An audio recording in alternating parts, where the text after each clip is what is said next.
Okay, I'm going to review passé composé and imparfait with you. Remember that with the passé composé, that is the immediate past tense. It's the equivalent of we danced, we have danced, we did dance. In order to form the passé composé, you always have to have two parts, an auxiliary verb, which will either be avoir or être, and a past participle. So for the verb danser, you end up getting nous avons dansé. For ER verbs, you take the ER off the infinitive, so parler would become PARL, and that's our stem. Add that, the E accent aigu, and now we have our past participle, and then the conjugated verb is avoir in the present tense. So we get j'ai parlé, tu as parlé, il a parlé, nous avons parlé, vous avez parlé, ils ont parlé. For RE verbs, we do the same thing. Drop the RE off, add a U. Most RE verbs take avoir as well. So we get j'ai attendu, I waited. Tu as attendu, il a attendu, nous avons attendu, vous avez attendu, ils ont attendu. And IR verbs sometimes have different endings, but normally there can just be an I on the infinitive. Take the IR off and add an I. So we get je dormis, tu as dormi, il a dormi, nous avons dormi, vous avez dormi, ils ont dormi. And this is what we've been going over for the past several weeks. So you should be pretty comfortable with this aspect of it. Then we learned that if it is a group of 17 verbs that I've referred to as Dr. and Mrs. Vandertramp, here you'll see the house, then they have to be conjugated with être instead of avoir. So instead of saying j'ai dansé, if we have a verb like to go, you would say je suis allé.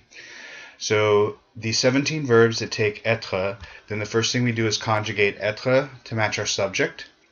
For the infinitive, we drop the ER, IR, or RE off, and we add the appropriate endings. But the additional step in être auxiliary verbs is that you must make agreement. The past participle functions as an adjective, and it agrees in number and gender with the subject. So you would get je suis allé, tu es allé, il est allé, nous sommes allés, vous êtes allés, ils sont allés. And depending on who the subject is, you're going to have a different set of endings here. So I'm going to give you a review that you will need to go back in my French lab and practice that as well. And this is just one of the representations. You had this in your lab manual for the Dr. and Mrs. Vandertramp verbs, reflexive verbs, or the house verbs. Reflexive verbs, the same thing. We then have to put not only the reflexive pronoun in front of the verb to be, so it'd be je me suis maquillé, tu t'es maquillé, il s'est maquillé, elle s'est maquillée, nous nous sommes maquillés, vous vous êtes maquillés, ils se sont maquillés. You also put negative around the être or avoir as appropriate. And so you have this that you can look back and stop and pause as a YouTube video as you need to review this material. And you're also going to have a couple of exercises practicing each of these and then going on to the next level of deciding when to use one versus the other. And that is what I'm going to do for this next section.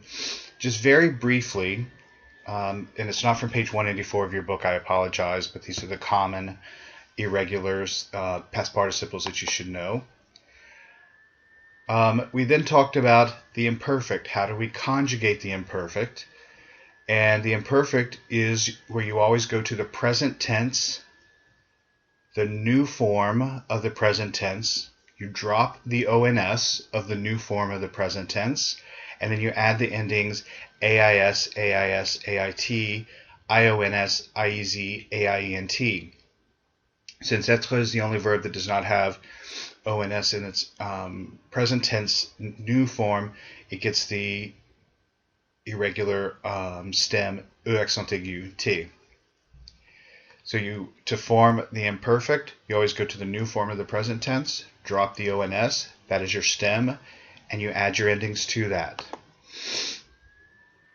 Verbs ending in CER or GER or IER do have a little bit of changes because of this C with a CD or adding an E back in. So for example, CER verbs add in a C CCD before endings with A. So you would get je commençais, but nous commencions, it's not one there. And I will talk to you about this in class a little bit more in depth.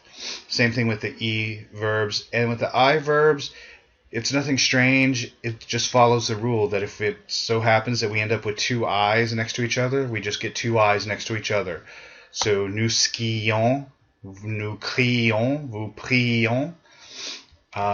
We just keep using this extra I's, even though it may seem kind of odd to do so.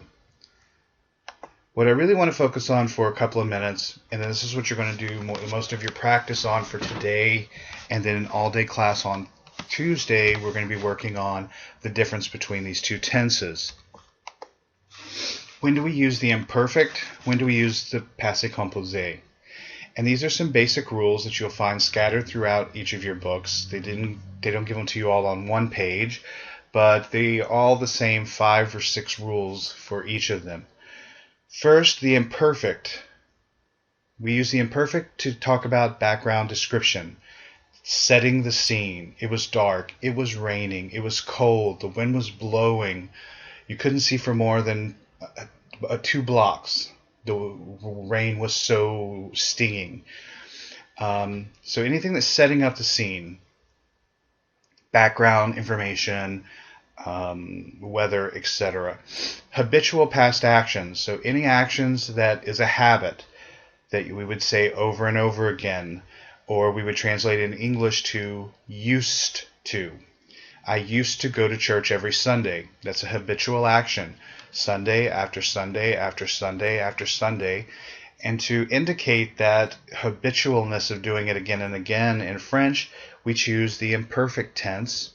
So when I say j'allais à l'église, that tells you I used to go over and over and over again, versus if I say je suis allé à l'église in the passé composé, that means I went one time. Any changes of emotional state or physical condition. So if the changes of how you feel, if you go from being happy to sad, it's very hard to pinpoint the moment that our emotions change. And so in French we use the imperfect to emphasize that there was a change in emotions. And we also have use with si. If you want to use a si clause, si means if, you can use it as a way to invite someone or to suggest something very politely in French. So if you would like to be seated, you would use the imperfect with that, whereas in English we use would, just to make it polite. And then on the opposite side, passé composé. So if the imperfect is setting up the scene, the background information, then the passé composé is giving you the completed actions, the actual storyline. It was dark, it was cold, it was rainy, a car ran through a red light and it hit a passenger and flung the passenger 3 feet into the air. That is the action of the scene, so the action switches to passé composé. If there is a sudden change in emotional state, you say, yesterday I was sick, that's an emotional state, we leave that in imperfect. But if we're going to say that after I ate my aunt's taco salad, I was sick, that's focusing in on a specific instance. And so we would then use the passé composé. An action done as a consequence of something else, or an action interrupting something else. I was reading the paper when the phone rang. I was reading would be imperfect. When the phone rang, interrupting my action would be the passé composé.